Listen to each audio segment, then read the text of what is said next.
If you want Firefox to ask where to save files before every download, you're in the right place. This is a really useful setting if you like keeping your downloads organized, choosing a specific folder each time, or just want more control over where files are stored on your computer. In this quick tutorial, I'll show you exactly how to turn it on in Mozilla Firefox step by step. And before we jump in, if this video helps you out, make sure to hit the like button and subscribe for more simple tech tutorials just like this.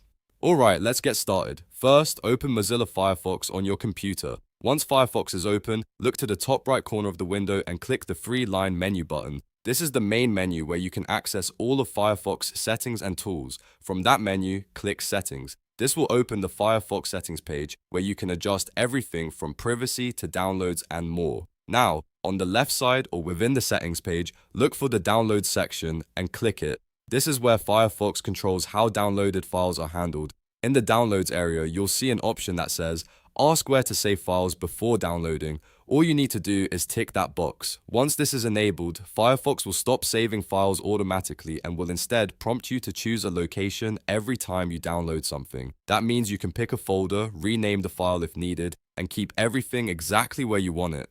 This is especially helpful if you download a lot of documents, images, or installers and don't want them all ending up in the same default folder.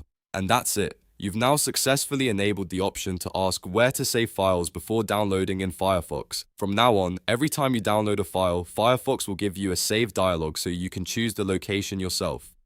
If this tutorial helped, please give it a like and don't forget to subscribe for more quick and easy browser tips.